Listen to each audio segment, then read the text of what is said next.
Okay, let's get started. Welcome. This is a session on the Illuminating Hidden Harvests, the contribution of small-scale fisheries to sustainable development in Africa. This is a contribution to the celebration of the International Year of Artisanal Fisheries and Aquaculture, which we are celebrating this year. And we are excited to be presenting a look at some of the key results from this study, the Illuminating Hidden Harvest, or the IHH, as we also call it.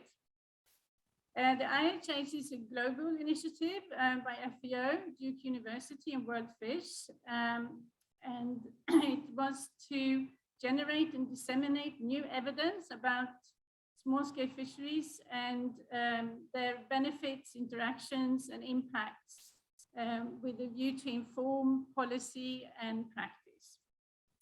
IHH is intended to inform all levels of policy-making processes and contributes to empowering fishing communities, their organizations, and it advocates to make a strong case for productive, sustainable, and equitable small-scale fisheries. In this way, the IHH initiative supports the implementation of the Voluntary Guidelines for securing sustainable small-scale fisheries in the context of food security and poverty eradication. And also it supports progress towards the UN Sustainable Development Goals. The key output of the IHH initiative will be a major report to be released next year, which will provide a snapshot of the diverse contribution of small-scale fisheries to sustainable development. Today, we have a number of presentations on the IHH, and after that, we will hopefully also have time for some questions and answers. So those in your room, if you note down or hold on to your question until the end of the presentations, that would be great. And for those of you who are online, if you'd like to put your questions in the chat, we will have a look there and also, of course, then make your voices heard.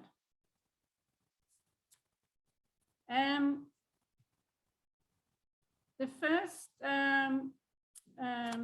presentation will be by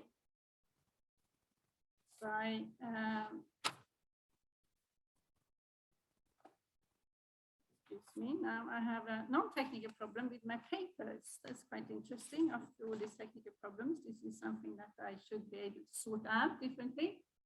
So the first presentation will be by our colleague Maria del Mancha Cisneros. And I'm delighted to invite her to make a presentation online on the background of the IHH study, its purpose and approach, and also some of the results for Africa.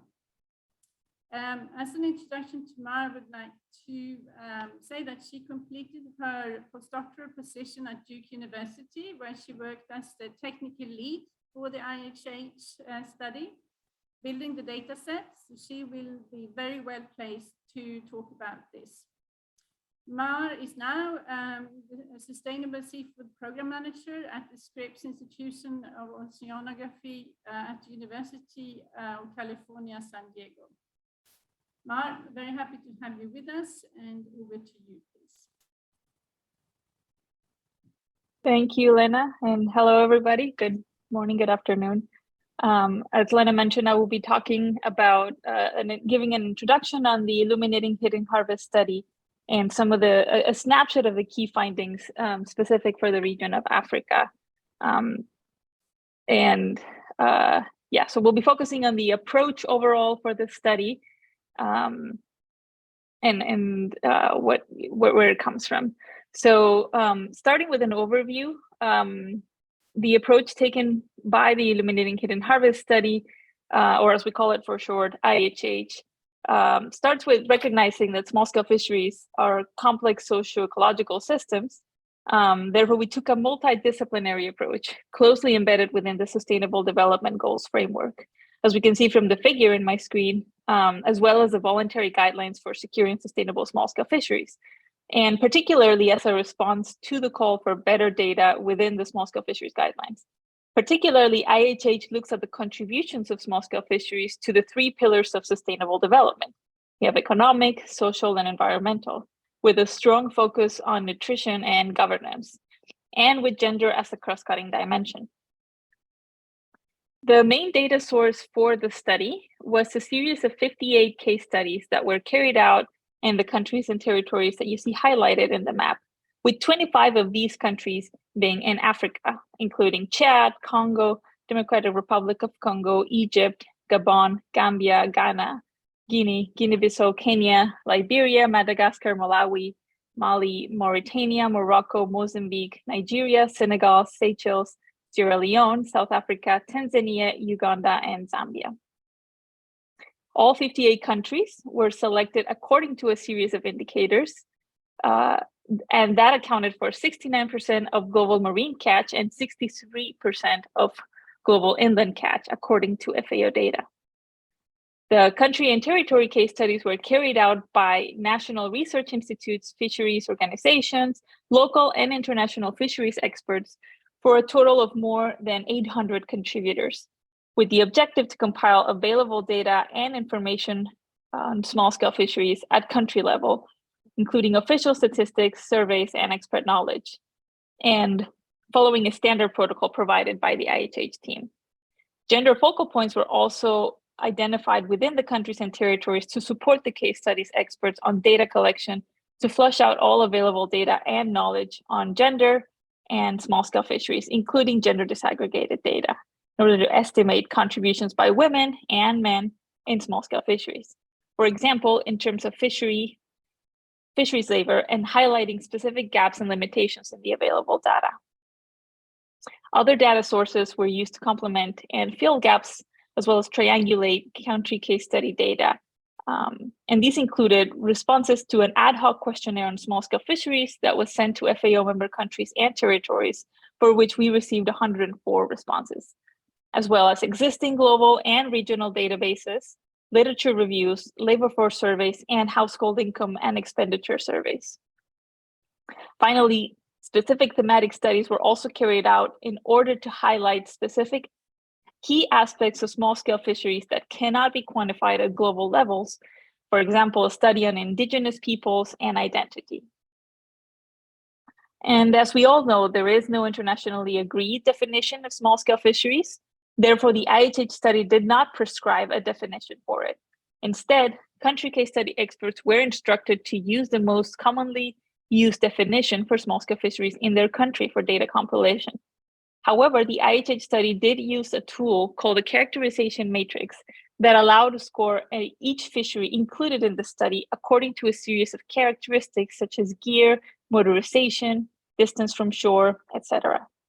That's in order to place them along the continuum between small-scale and large-scale fisheries and get a better sense of what we're really looking at when we talk about small-scale fisheries in the study.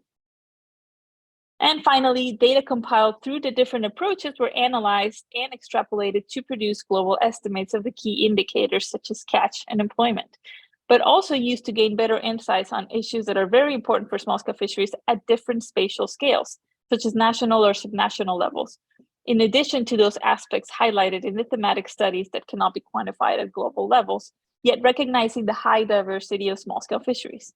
We also had a technical advisory group who advised on the design, the analysis, and the interpretation of the IHH work throughout the way.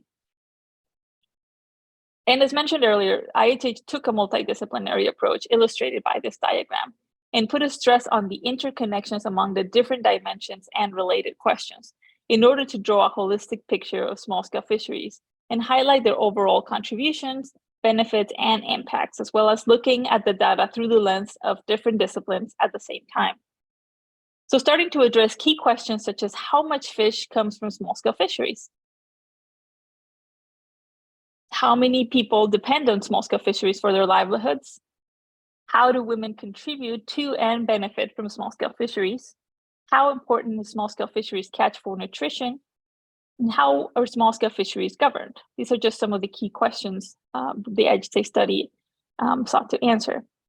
And just to give you a snapshot of the results we found for the region of Africa, we found that 6 million tons of small-scale fisheries catch originates in Africa out of 37 million globally. And this amounts to about 66% or two-thirds of the total catch in Africa being attributed to small-scale fisheries, with 34% or a third of it coming from large-scale fisheries. And I just want to show you real quick here how we have roughly equal amounts coming from inland and marine small-scale fisheries. And when we add in the breakdown by subregion, it's clear that for marine small-scale fisheries, most of this catch comes from West Africa, while for inland small-scale fisheries, most of it comes from Eastern Africa.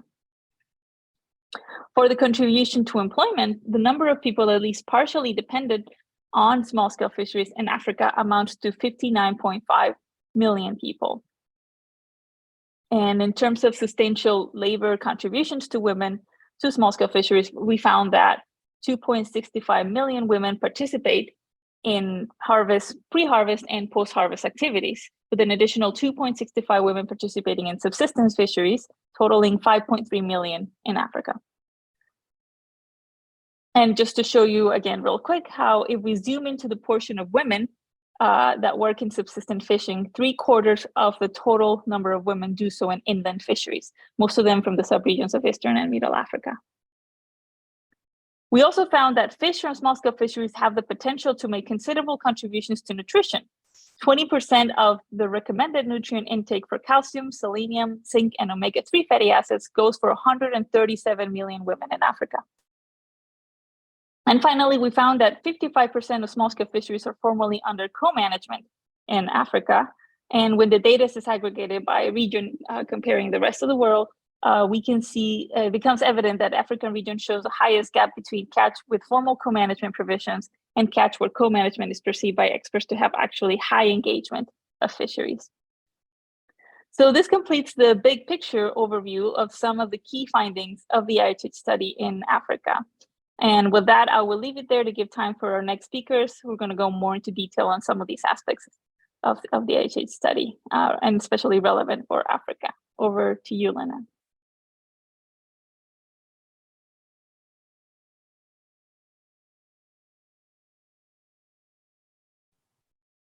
Thank you very much, Mar, for that excellent overview.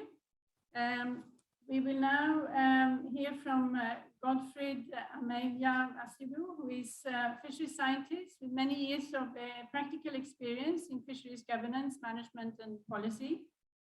Godfried currently works as a fisheries policy advisor with the Tetra Tech Ghana Fisheries Recovery activity. And within the context of the IHH, he led the country case study in Ghana, and he will share his experiences with us. Godfried, the floor is yours. I just need to get up your presentation. And okay, I think we're there. I will give the floor to Godfried. Okay, thank you. What's the screen again? Okay, thank you so much. So my work here is very simple. I've been asked to share some experiences from Ghana in conducting this case study as part of the global IHH study. So I'm sharing my experiences with you. And like this. So I have this slide to show what small-scale fisheries in Ghana looks like. This is one of the villages that we have along the coast of Ghana. We have about 300 of such fishing villages across the entire coast of Ghana. That's about 550 kilometers. And we also have hundreds of fishing villages around the inland water bodies that we have in Ghana. So we collect data from 50 out of the 300 landing sites that we have across the coast to have an estimated annual fish production. Next slide, please. Okay, so these are some of the experiences that I can share with you now. And as the first speaker said, we had a handbook that we referred to, which was very helpful.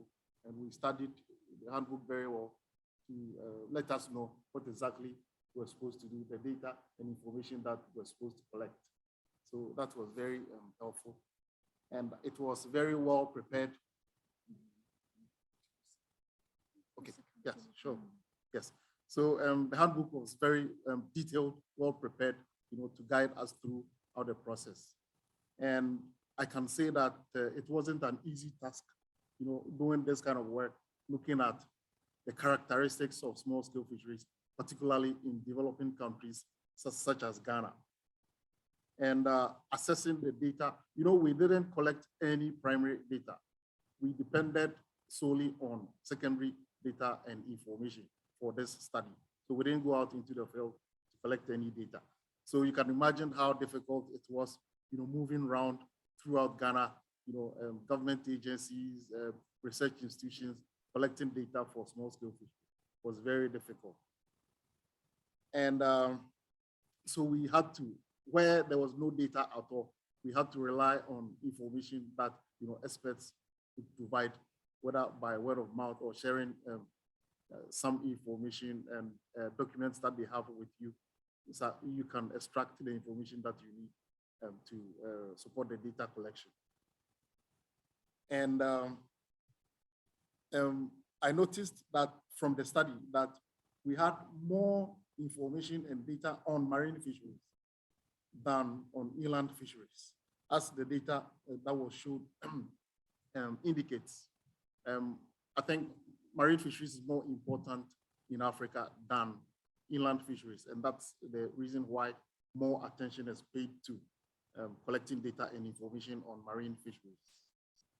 And the data that were there were scattered throughout, different agencies and institutions, etc. So it was difficult, putting all of them together, the pieces of data and information that we're able to collect, putting all of them together, and then so it makes sense, to complete the data sheets.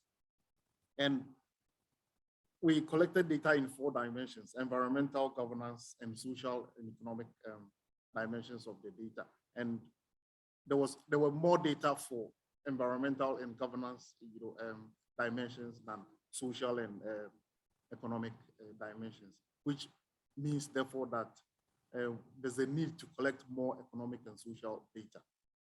And disaggregation of the data too was almost non-available.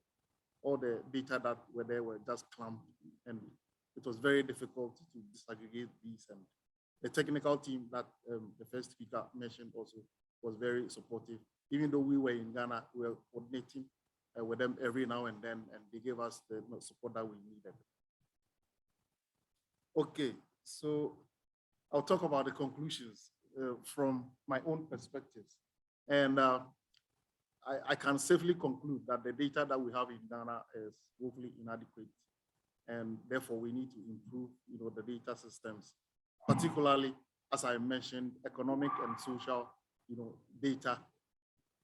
And they must also make the little data that is available, accessible to the public, because it's very difficult accessing these data from the government agencies and other sources. And it's due to inadequate funding and then, resources for, collection of this data. And this is one of the reasons why, data is scanty and inadequate. And so because there isn't enough data, I am tempted to believe that most of the policy planning and implementation are done based on inadequate data, for example.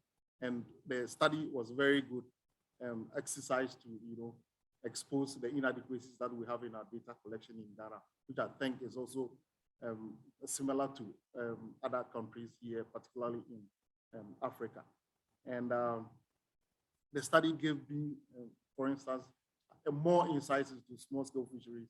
And I think that if you ask me whether we should do something like this again or in other areas, I would say yes. Thank you very much.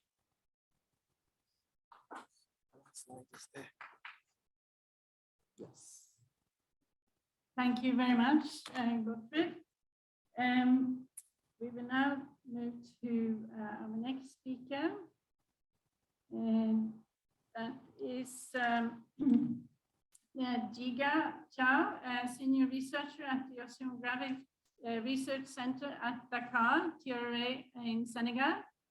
Jiga has more than 2 decades of experience on various issues related to fisheries sustainability in West Africa, with a particular focus on fisheries information systems.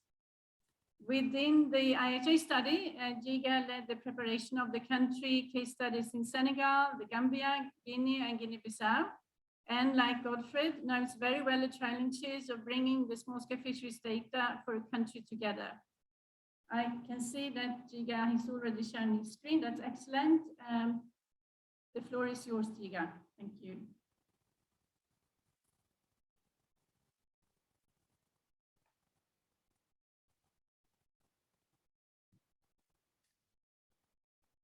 Now, Jiga, we cannot hear you. Hello, everyone. Yes, that's better. Thank you. Good afternoon. Thank you, Lena. So following Godfred, I'm going to talk about the experiences I got from preparing the IHS country studies.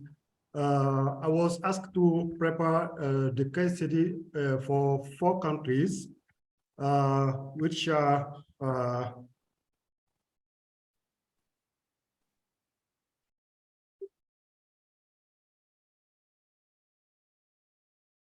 okay, so the case studies I had the responsibility for was for 4 countries, which are Senegal, Gambia, Guinea-Bissau, and Guinea, that you can see on the map here, which is in Northwest Africa. Just to give a very quick profile of the small-scale fisheries in the different countries. In Senegal, we have now more than 20,000 fishing canoes, and small-scale fisheries provide at least 80% of total catch, which are around 400,000 tons per year. The inland fisheries is less important, around just 15,000 tons per year. But the small-scale fisheries provide almost the fish consumption, about 95% of fish consumption is provided by the small-scale fisheries. In Gambia, the small-scale fisheries landings are about 55,000 tons per year, with around 20% that come from the inland fisheries. And also, like in Senegal, the small-scale fisheries provide most of the fish consumption in the country. In Guinea-Bissau, we have about 800 tons per year, with more catch provided by the inland fisheries, and mainly by the small-scale fisheries is dominated by foreign fishers that are located in Guinea-Bissau. About 8% of the fishers are foreigners who catch and generally landed outside the country. Considering Guinea, we have around 230,000 tons per year. We don't have actually the catch that come from the inland, but as you know, because of the geographical position of Guinea, they have a huge potential for inland fisheries. And also small-scale fisheries provide about 6% of the national fish consumption in the countries. Quickly to talk about the methodology, our work was based on the handbook provided by FAO and Duke University. And in this handbook, we had a case study protocol that we had to follow. And also, in order to gather all the data, we had to collaborate with different networks of expert agencies and institutions in the different countries. We mainly collected secondary data from published and unpublished literature, and also statistics that have been published in different books. But also we explore some references and databases that exist in both at national and international levels. Particularly for Senegal, we went on the field to to collect primary data in order to complete some data and have information to triangulate some post-harvest statistics that are available in official statistics. And after gathering all the data, we did a preliminary data processing before we sent the data to the team. Among this processing procedure, we did some exploration to see the data, how they are spread. We made some verification, cleanings, and exploration where it was necessary, and we also calculate some indicator. Then we send the data to the team. Those data were sent by filling out a predefined data template to inform indicators of the ISH studies. And we also compile all the bibliographic references we used so that anyone who can see the data can know where the data came from. And finally, we produce a methodology log document and short summary that accompany all the data we provide. Quickly, some lessons that we learned. First of all, the one lesson I want to share with you are related to the monitoring system itself. For Senegal, we saw that the data collection are mainly done at local level by fisheries local services, and then once they compile the data, they send it to the different national directorate that do some processing and publish the data. We also have a research center, which is mine, which also have a parallel sampling system in 14 major landing sites, and combining with seasonal censuses that allow to calculate landings and catch at the national levels. For Gambia, the monitoring is mainly under the responsibility of the Fisheries Department, which uses a sampling system in 21 major landing sites to calculate all the small-scale fisheries indicators. For Guinea-Bissau, the monitoring system is under the responsibility of the Center of Applied Fisheries Research. But what we really see in Guinea-Bissau is the monitoring system is very, very weak because of structural political instability, because the country sometimes faces political instability and even civil wars.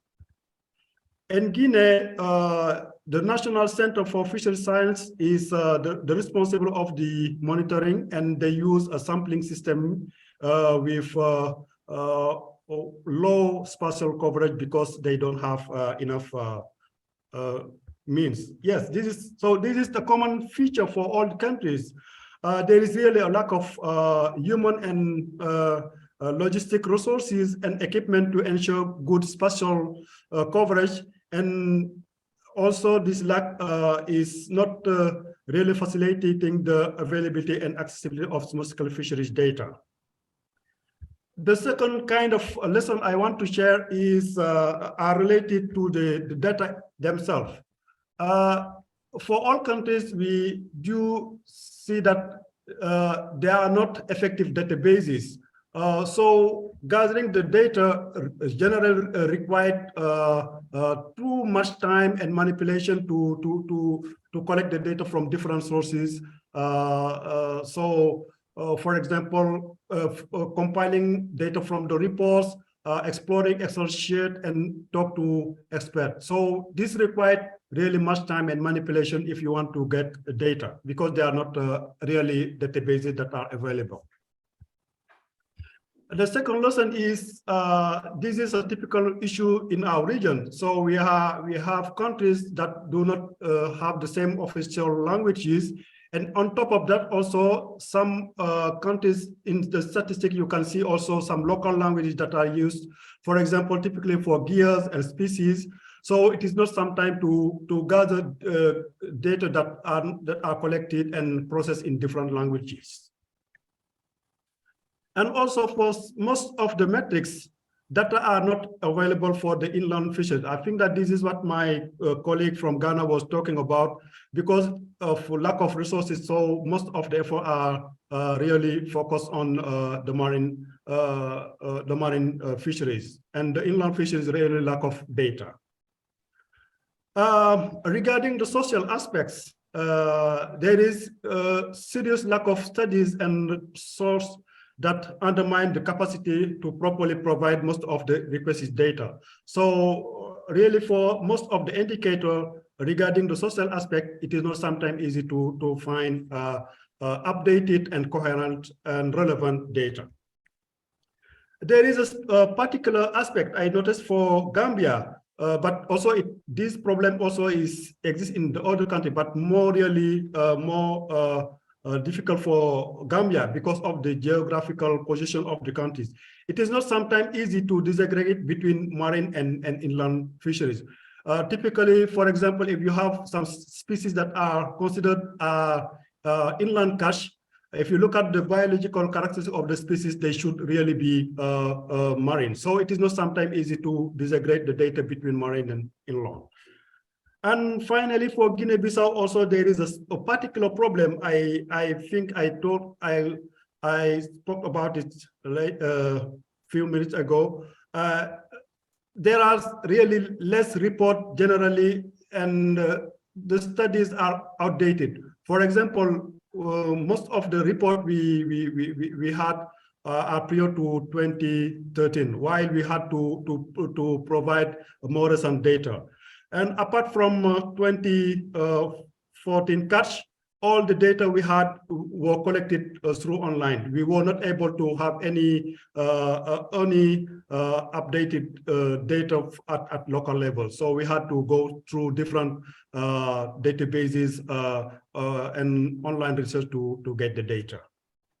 So this is what I wanted to share. Thank you, Lena. Thank you, everybody.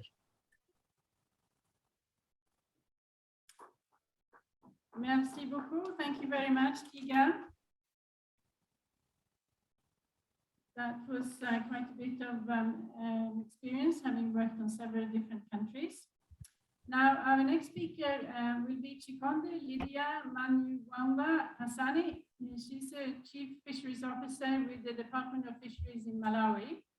Chikonde's areas of work include planning, monitoring, and evaluation in fisheries and socioeconomic studies among small-scale fishing communities. She has been actively engaged in gender research in small-scale fisheries and aquaculture. Chikonde was involved in the IHH study as a gender advisor for Malawi, contributing to make the IHH data collection process as gender inclusive as possible, and that related data gaps would be well highlighted. Chikonde, the floor is yours. I'm just trying to put up your presentation.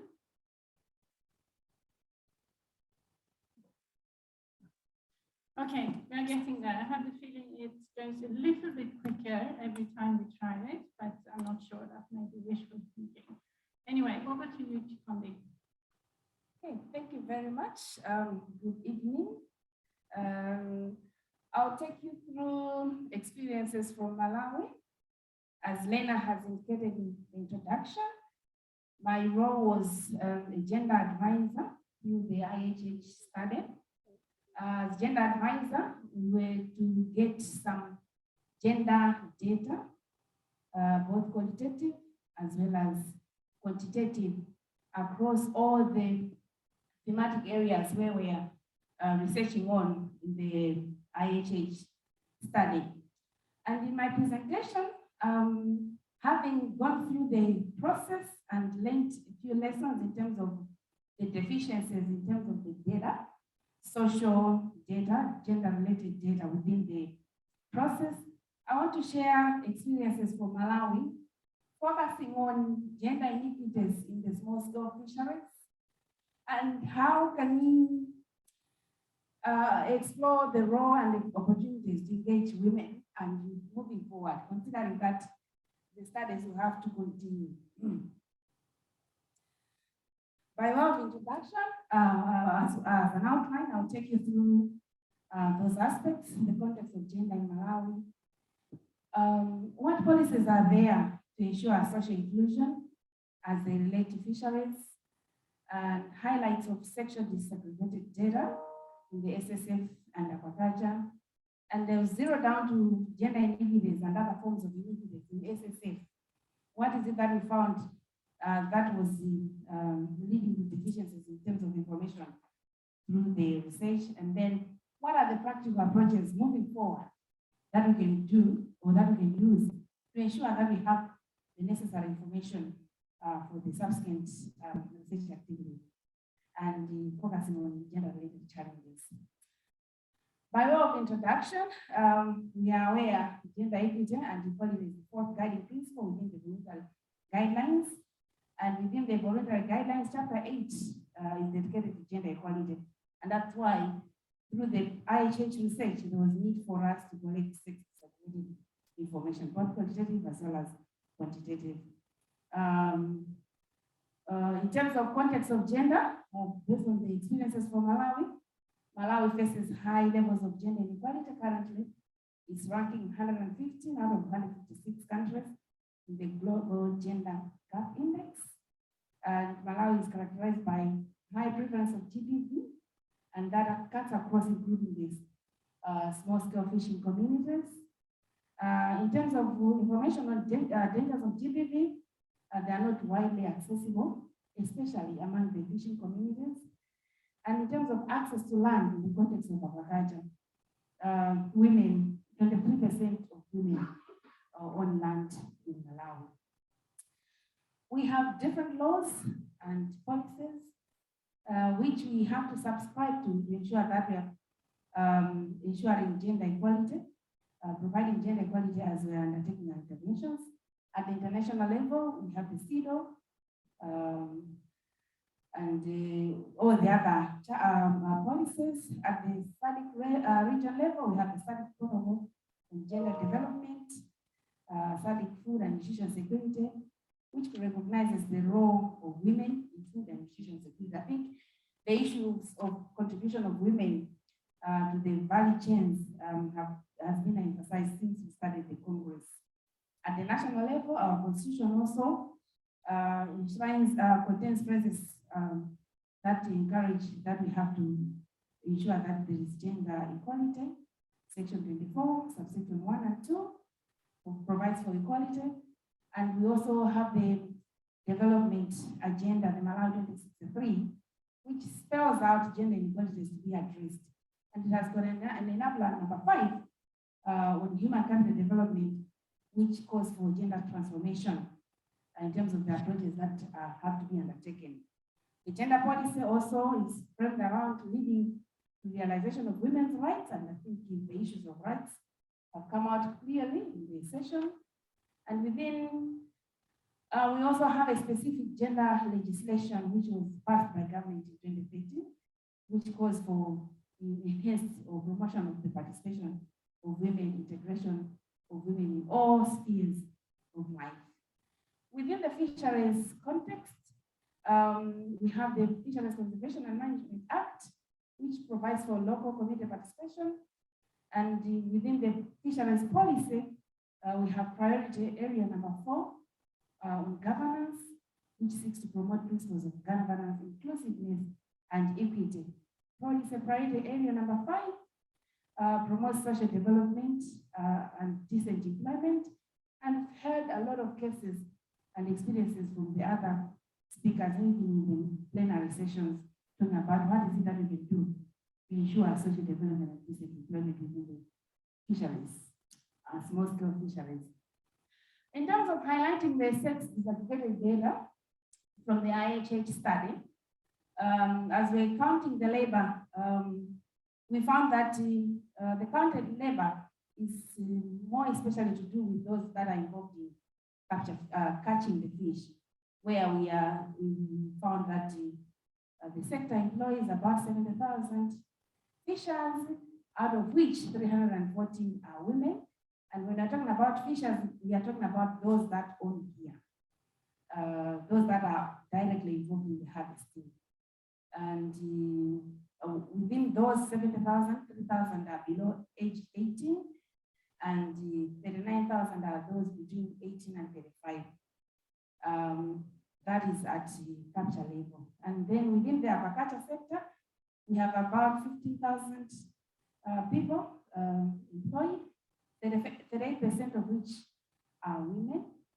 And for the other nodes of the value chain, the study that was conducted by FAO in 2014 found that 142,000 people are involved as fishers and 7,000 women. So already we would see disparities in terms of sex disaggregated information based on the different studies that have been carried out within the sector. And as such, there is need for consolidation in terms of the methodologies that are applied to get information, sex disaggregated information along the value chain. So while women are participating, but they continue to be disadvantaged in many aspects in terms of access to productive resources, access to markets, credits, and other financial services. What are the drivers of inequalities or iniquities in small-scale fisheries? Why is it that we didn't manage to get information? Of course, there are issues to do with the limited studies from social point of view. And some of the drivers of iniquities include social factors, economic, demographic, cultural. I think a lot has already been shared in the other sessions in terms of what drives inequalities in small-scale fisheries. But other than the inequalities to do with the women involvement, within the small-scale fisheries, there are also inequities to do broadly with the small-scale fisheries. So small-scale fishing communities suffer from unequal power relations.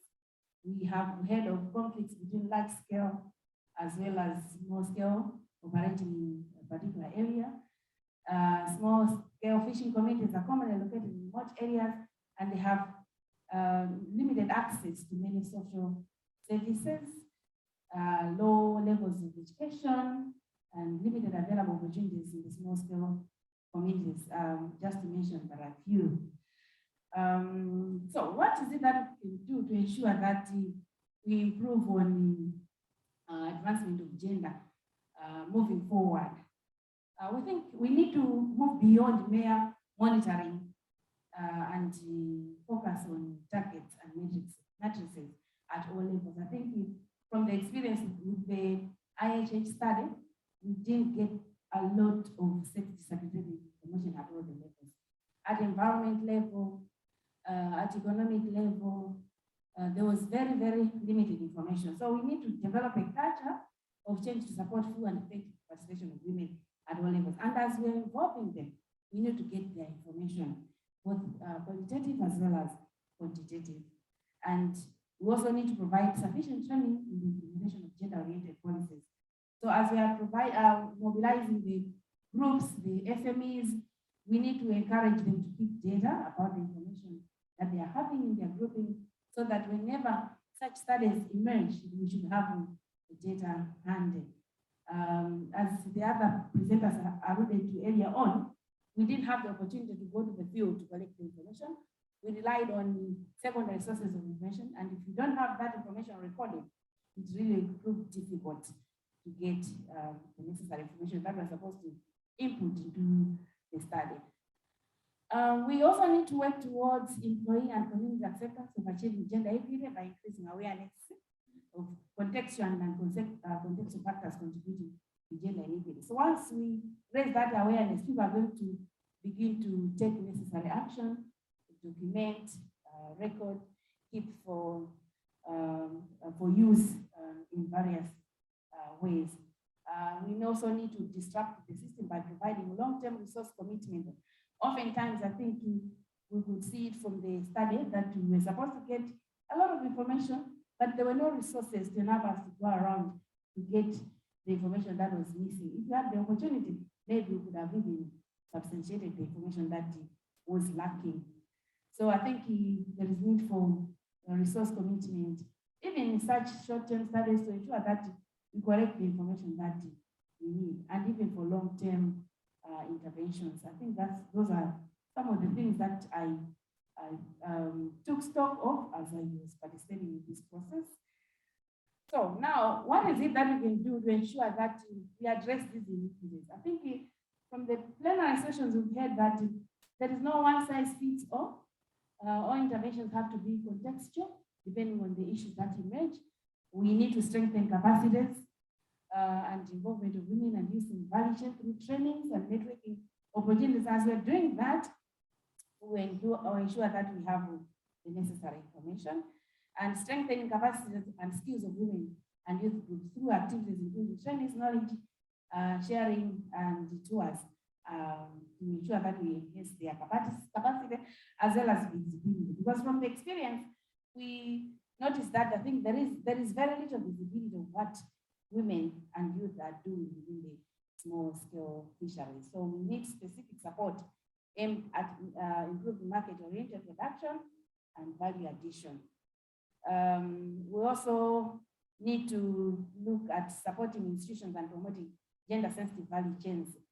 Once we do that, I think we'll be in a position to open the opportunities and have more information with regards to women and youth involvement. Producing knowledge products, I think that has already been highlighted. No, so moving forward, what are the key recommendations that I drew from participating in the IHH, the lessons that I learned?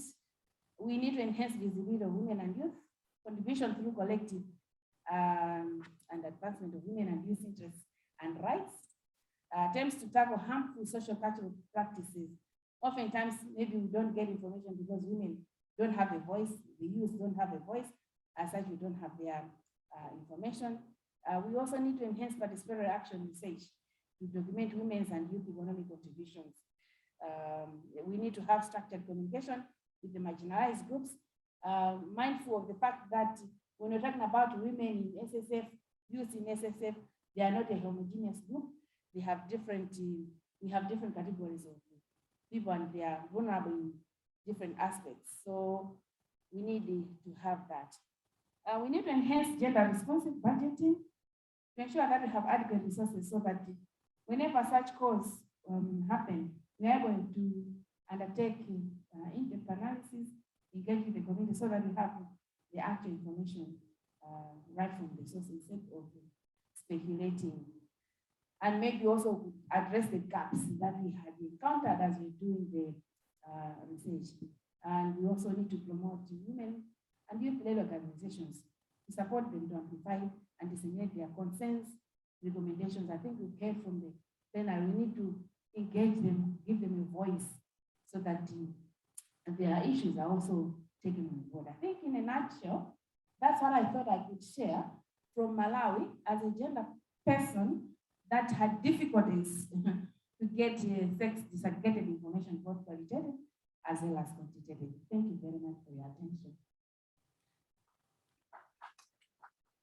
Thank you very much, Ikonde, for sharing all those important experiences and to make sure that we had gender reflected in the IHH study in Malawi. Now, I would like to introduce our last but not least speaker for this session. That is Jeppe Kolding, who is a professor in fisheries science at the University of Bergen in Norway. He's specializing in small-scale fisheries in developing countries and their contribution in terms of food security, food and nutrition security. Jeppe has lived and worked several years in various African countries, and his primary research interest is fish stock assessments, ecology, harvest strategies, and management of small-scale tropical fisheries, both inland and marine. Jeppe has contributed to the IHH study as part of the technical advisory group, as an expert in small-scale fisheries and their importance, particularly in Africa. And I can see your screen, and it looks good, I think, both online and in the room. Thank you, Jeppe. Over to you. Thank you very much, Lena, and thank you very much for this kind invitation. There's been some talk before that inland fisheries are not really valued in Africa. And let me then now try to talk a little bit about inland fisheries, and particularly about the small fish that I've been working on the past years. Some of my, for those more interested, there's a lot of information in this FAO report that came in 2019. So if you're more interested, you can look at that one. And much more recently, only about 1 month ago, we finished this small fish food project. And if you go to the website, you can see there's 4 small, very short videos here that will tell you all you need to know about small fish in terms of food security and nutrition. But what we see in Africa inland fisheries is, first of all, that Africa is endowed with lakes, waters, floodplains, rivers, wetlands. I mean, there's a lot of fresh water in Africa, and the inland fisheries are totally undervalued. I think the inland fisheries in Africa, at least in many parts, are as important and sometimes even more important than the marine. What more is that the inland fisheries is actually now increasing steadily by 3.5% per year. Most of the marine fisheries have stagnated or tapering off. But in Africa, the inland fisheries is still increasing, but quite a fast rate. And that is because they start catching more and more small fish. In all the lakes and reservoirs, rivers you go into, you can see the fishermen are now more and more targeting these very small fish species. We have some fluctuations around this steady trend here, and that this is the detrended residuals, and that is related to climate and water level changes. And that's because inland fisheries are quite fluctuating. They are not steady. There is a lot of climatic impact here, but that is another story. What we know is that inland fisheries in general, where we have data, and not always we have data, there's a lot of missing data, is that they're increasing fast. This is Lake Victoria. The yellow bars is the introduced Nile perch, which is about 240,000 tons per year. But what has really increased is that little dagar, the silver cyprinid here, which now is the biggest catches in the lake, and it's still increasing, and there's a potential. I'll get back to that. You find them all over in the rural areas, these small Mukene dagar, and you can buy them in small portions. They're affordable, they're very nutritious, they're cheap, and you can buy them in small quantities. We have the same, the Tanganyika sprat, 2 species, that is also quite important. Unfortunately, the Lake Tanganyika catch rates are in a very poor state. They're most likely underreported, or for sure underreported, and we don't have kindly any information for the past almost 30 years. The Malawi usipa is also an important species that is increasing. It now contributes about 7 to 80% of the catches in Malawi. All the demersal species have either stagnated or declined. So all this increase we see in Africa is actually small fish. The Capenta is an introduced species. It is introduced in Lake Kivu, Lake Kariba, Karabasa, and Teti, and all these places here. It is now providing the majority of the catches. So we should not forget that fish are the biggest source of harvestable animal-sourced food available. And these small fish are extremely productive. They can reproduce their own biomass 4 to 5 times per year. Very few marine species has the same reproductive rate. And most of the species in Africa are small. If you go into the different families, then the majority of species are small. They are less than 10 to 14 centimeter, nearly all of them. So there's a lot of these small species that are underutilized and have a huge potential. Now, looking at health, we also, I mean, this is a part of the IHH study also, because the food security now is broadened to include nutritional aspects. And malnutrition, hidden hunger, as we call it, we know it affects hundreds of millions with very negative effects on, for example, the cognitive development. Nearly half of the children in Africa, they are suffering from hunger, and 1 in 3 children are actually stunted. So malnutrition is quite a big problem in Africa. And we know that these small fish, they are full of essential micronutrients. And they are not just found in the fillet, they're found in the eyes, in the guts, in the bones, the viscera. So we have to eat the whole fish to get full advantage of these essential minerals. And this is also one of the results of the IHH study. Here is an estimate of the nutritional value. What is the percentage of recommended intake, nutrient intake by a 100-gram portion of various fish species? And you can see that both in the marine and in the freshwater, then these small species, they have the highest concentration of these vital and highly essential micronutrients. These studies here, they're just based on fillets. I'm sure that if we analyze the whole fish as they're eaten whole, I think these percentages, they would increase drastically. Also, we talk about fish, sort of energy, and then catching small fish is actually the most energy and cost-efficient human food production system available.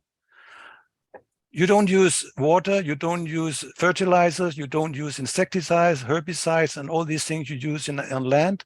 So it has the least environmental impact compared to any other human production system. And this is not my study, it's from Ray Hilborn et al. A few years back.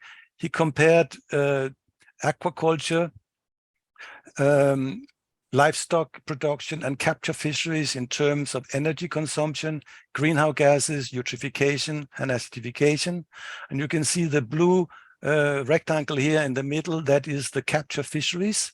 And they are the cleanest of these food protection systems. Aquaculture is actually quite high demanding in energy and quite pollutes a lot in terms of eutrophication. And if you go into the capture fisheries alone, you can see that the small pelagic fishes, they are the cleanest of all the food production system we have and also the most productive. So catching small fish will actually maximize yields, and it will also maintain the balance of the ecosystem structure and functioning, because at the moment we are focusing too much on large fish and we are taking out an unbalanced part of this ecosystem. And we have to actually follow our international conventions. We should try to get as much food as possible out of the system, but we should also try to catch them in a way that we don't disturb the structure and the functioning of the ecosystem that it comes from the conventional biological diversity. So we have to balance these two international convention objectives, and that we should do by catching more of the small fish and less of the large, because they are less productive. But to catch small fish, you need fine mesh, and that is a problem in many inland fisheries. This is a mosquito net. It is banned all over the place. This is from the Banguelo swarms. This is fish of all sizes, but most of these are actually caught by illegal gears because they are undersized compared to the legal nest sizes in Zambia. So there is some regulatory problems in actually utilizing these small fish. Going to Lake Victoria, where they have made some really drastic enforcements now. They are actually taking the Uganda People's Defense Force now to reinforce the regulations. And now they are prosecuting those that not only is eating or catching small fish, but also those that are consuming them. They even try to stop the fishery because it's due to overfishing and rampant use of illegal gears. But I don't think Lake Victoria is particularly overfished, at least not on most of the species. But what is actually going on is that there's now a lot of these illegal fishing nets are being burned. 30,000 boats have been confiscated, and it's virtually a war going on the lake. So let's look now at Lake Victoria. How does it actually look? To the left here, you have the production, the orange bars. You have the potential catch, that is the catch that is actually sustainable. And you have the realized catch, that's the blue bars. And you can see it's like a pyramid. The more we go up into the large fish species, the less are the production and the catches. So these large fish up here, they are very little productive, and they're also fully exploited, sometimes more than 60% of the production. While all these small ones here, highly productive, there's a huge potential. They're underexploited, less than 20% of the production. So the whole fishing pattern is actually skewed.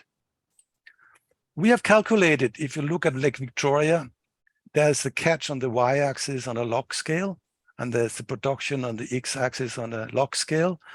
And if you look at the catches as a proportion of the production, then we have the different species out here. But these three small species here, the Dagar mugene, the juvenile lattice, and the haplochromines, they alone produce 11 million tons per year.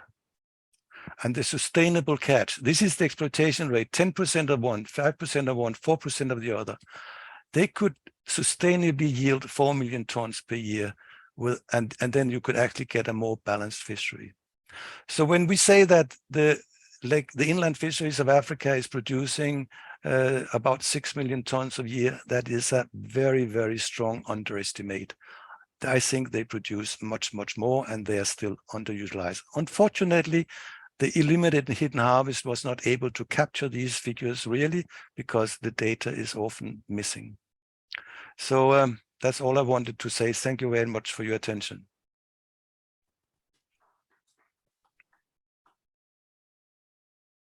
Thank you very much, Jeppe, for sharing that. We now have time for some questions. I'm sure our panelists will be happy to reply. Those of you who are online, please feel free to put your questions in the chat.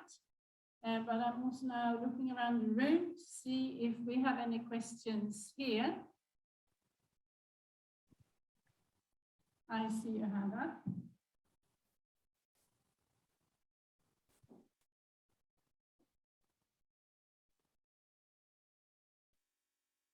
All right, I hope I can see that. All right, thank you so much for the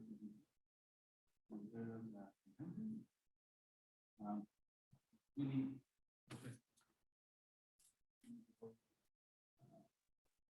scale of the contributions to just wanted to find out that whether this study really considered the contributions of people cross-border trade as part of the study. Because I remember Southern Country was part of the project that cross-border trade within Africa, and we are big. Huge potential for cross-border trade, particularly in low pelagic fishes. So I don't know whether this was part of this project or wasn't. It's very important, particularly when you look at the West Africa, that majority of the players in this value chain, women, and they have driven this trade over years and supplied substantial food to rural communities and rural Africa. It's important to look at it as a major contribution from the gender lens, as well as in terms of the value of food. Thank you. For those of you who are online, I'm afraid that it doesn't really work for you to hear when we have the mic in the room. We have to be really close to the computer for you to hear us. But this was a question about whether the study looked into cross-border trade. And maybe the panelists can think of someone wanting to answer that. It was also half directed, I think, to Chikondi. So maybe we should ask her to start on an answer, and maybe Mar or someone could then provide some additional more generally on the study.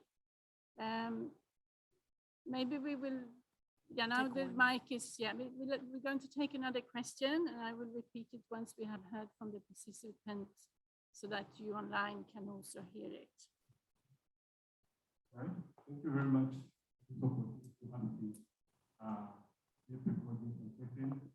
My question is on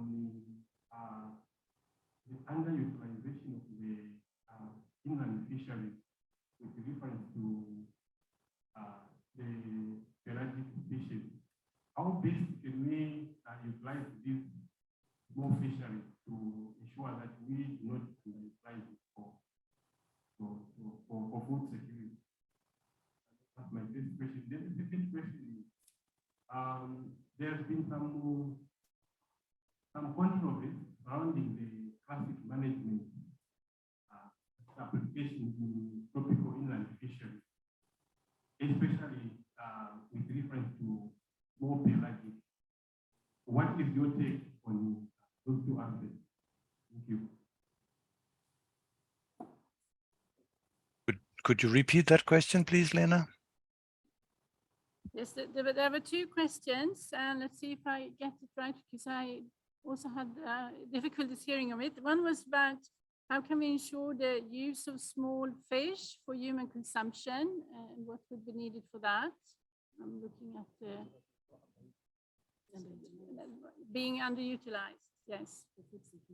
Yeah, so how we could use it for human consumption and contribute to food security as it's underutilized. And the second was on fisheries management. I don't know, Godfrey, if you could have the second one was on the fisheries management aspect. Most of our inland fisheries, the application of management is based on classic management approaches. And there's been a lot of debate over this management approach. So I'm asking EFA coding what is take on the aspect of classic management, especially with reference to more pelagic. Sorry, can you give an example of classical management? Classic fisheries management. Example. This is where we apply the input and the output control mechanism, where we use gear restrictions to manage the fisheries resources. Okay, thank you. Yeah, the question is, and I think that's one for you, Jeppe. There's been a lot of debate with inland fisheries and whether the classic conventional fisheries management approaches are suitable, or what your take would be, what type of management would be needed, whether what is being done with the more conventional measures is appropriate, or yes, what your views are on that. Mm-hmm. Okay. Yeah, maybe we stop there at the moment. We need to get the mic back, and then we can let the mic go back out. I think otherwise we may get a bit lost also with having to think. So, Chikonda, maybe you would like to, if you want to say something first on the cross-border trade, and please speak also towards the computer so that people online can hear. Okay, thank you very much. Thank you very much, Raymond, for that question. I think Godfrey is going to also come in to substantiate. But within the IHH study, we did do the cross-border trade. We were first focusing on the domestic quantities that are produced. I think you've heard from the presenters that we didn't have the opportunity to go around to collect data, and we're looking at the volumes that are produced within the countries.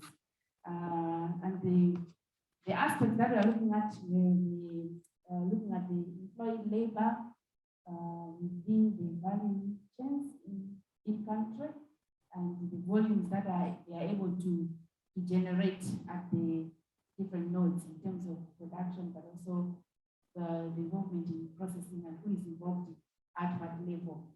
Unless my colleagues from the other countries, but we didn't do data on cross-border. Yeah. So I'll try and say something on this to answer that question. The study didn't really go into detail issues of cross-border trade, but what is related to that we did in this study is to look at how much fish is exported and then how much fish is consumed locally, and the value of fish that is exported, which is related to cross-border trade. Cross-border trade is also an issue on its own, but related to this. We didn't go into detail to look at that. Yeah, that's what I'll say about that. Thank you. Thank you. My two panelists here. Does anyone else would like to add something on this from the panel?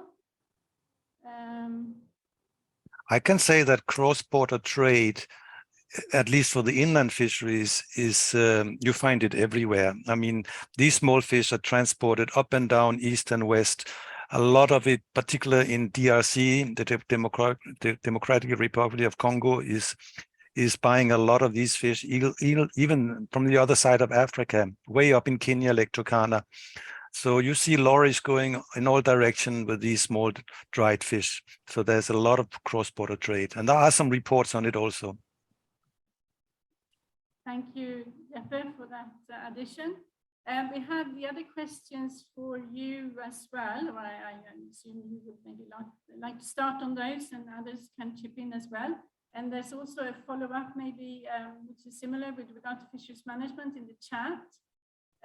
So the question was this about classic, so to say, classic fisheries management, what your views are on that in the inland fisheries. And in the chat, we had a question, someone who would like to know your position on the use of fishing lamps in Lake Victoria. They are banned in Uganda, but not enforced necessarily, allowed in Kenya and partially allowed in Tanzania. The question was, if you would like to reply to those two. Thank you. Now, first of all, how to utilize these fish, and that is, of course, also related to the question about management. I mean, what I tried to illustrate in my presentation is that this increase that we see, this almost linear increase we see in inland fisheries in Africa, is only because the fishermen are catching more and more small fish, because they know they are much more abundant and much more productive. And that gives you some problems with fisheries management, because most of these countries, they have mesh size limitations. There's certain gears that are prohibited, and most of these gears that are catching small fish are prohibited because they want to protect the juveniles of the large fish. So there is a conflict going on there. And I think the only way to solve it is to go back and revise their regulations. Most of these are inherited from colonial times. They haven't been reviewed or evaluated for 50 years. They're based maybe on assumption. I mean, these are all single species management regulations, and we have to move into a much more multi-species ecosystem-based approach, where these old management, conventional management regulations, as I call it, they should be actually be revised. It's happening already. We are writing an FAO manual on it right now. That will come out next year, where we are touching on these issues. But I mean, I think the most important thing is to utilize them and to manage them. We have to realize that they have a value, and sometimes much higher value than the large fish.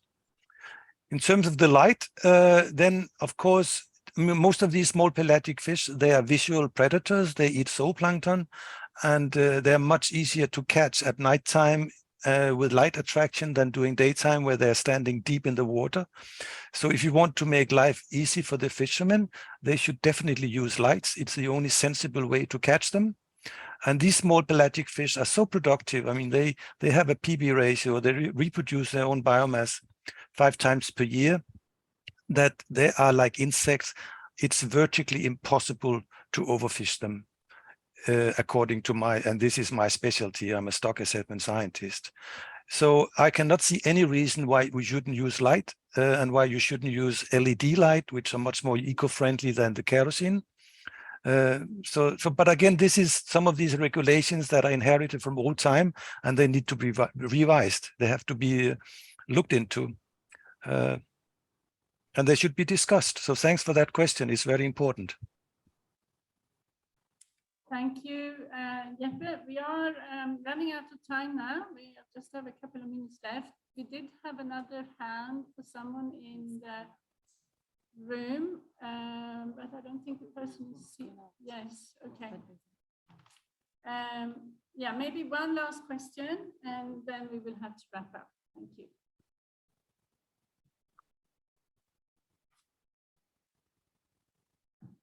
Thank you so much. Thank you for such a wonderful presentation of this. I have one question. That have you explored any alternative mechanisms and systems such as food sampling or the use of cloud data? Because the fisheries data for small scale is very heavy, and continuing use or depend on the conventional method may not do some sort of thing. Do you use any alternative data? Because video presentation is not good. It's very difficult to collect the data. So what sort of alternative data can we do? And another question is regarding the sustainable fishing gears, because in my presentation, last presentation, it is mentioning that the small fishes have more interest than large fishes. And with the mosquito nets, the illegal fishing nets they are using, all sort of fishes species can be found. The large one, the small one, and the other thing as well. So, what are the sustainable fishing gear options that you have explored, or you have any options in mind that what sort of sustainable fishing gear these communities can use in order to protect the illegal fishing? Thank you very much. Maybe Gottfried, you would like to answer that? Yes.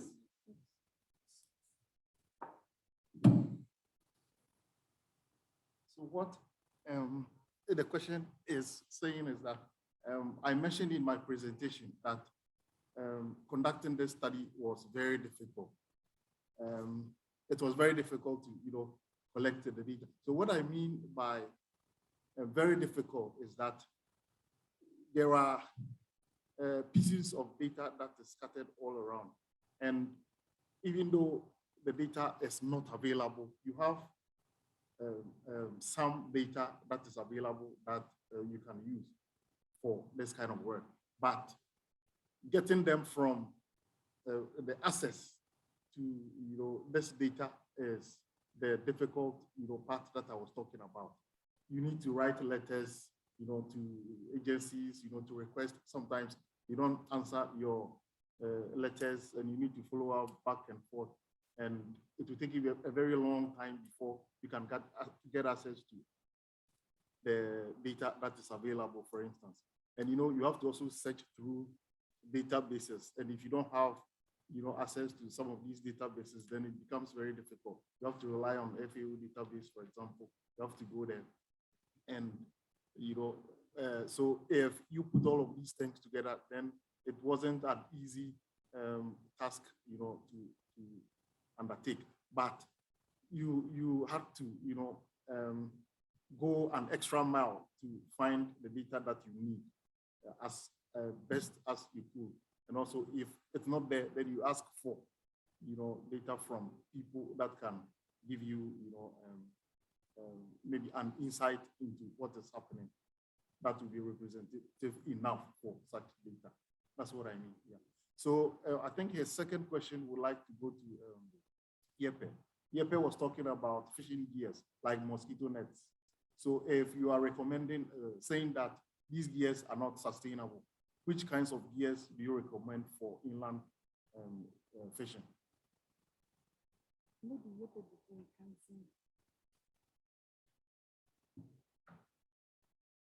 Was that a question for me, Gottfried? Yes. Yes, we just let Chikonde say a word and then back to you with something short, because now we have run out of time. I hope you heard the question. Yes, maybe in addition to what Gottfried has responded with regards to data when we were doing the IHH study, even if you are to get the databases, some were not updated, and some studies were out of date. You find a study that was conducted in 2014 and is giving different information from maybe 2021 when you're doing that information. So you can see the gap there. So some of the studies were outdated, that were giving insufficient information, wherever databases were available, they were not up to date. So those are some of the challenges that we came across. And from a most of the information was not disaggregated. We were supposed to provide who does what at what time along the value chain. Do we have women part-time fishers, full-time fishers?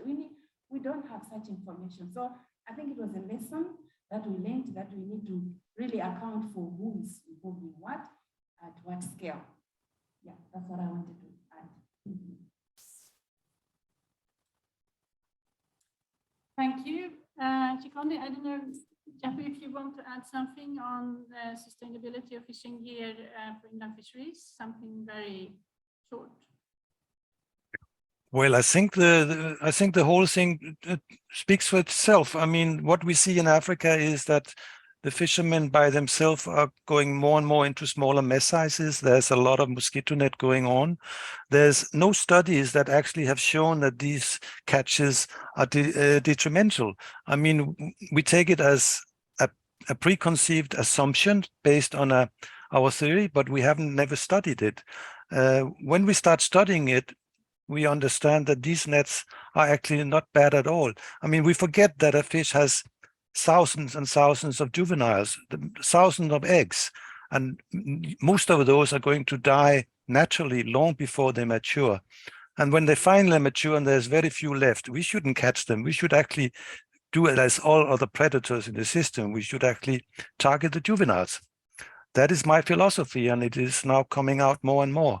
So there's really a need to go back and revisit our theory and our regulations. We are lacking behind there. Thank you very much for that. Now I think we need to close. This has been a pleasure to moderate this session, and apart from a few technical hiccups, but I think we're getting better at it. I would really like to thank all the panelists for excellent presentations and for your participation in the discussion we've had. And I hope that those of you in the room and online have also appreciated to learn something more about the IHH initiative. There was a link in the chat earlier to our website where you can go and look at the documents and information that has been published there already. The IHH partners will continue to collaborate, and we hope to move forward into the launch of the full IHH findings next year. And we would also like to broaden our partnership and engage, we plan to engage in a selected number of countries to continue support improving the knowledge on small-scale fisheries. And this is then in support of the implementation of the small-scale fisheries guidelines and sustainability of small-scale fisheries. So with this, I also take this opportunity to wish you all a happy International Year of Artisanal Fisheries and Aquaculture, and thank you very much for your participation. Bye for now. Thank you very much, Lena. Thanks. All the best. Thank you.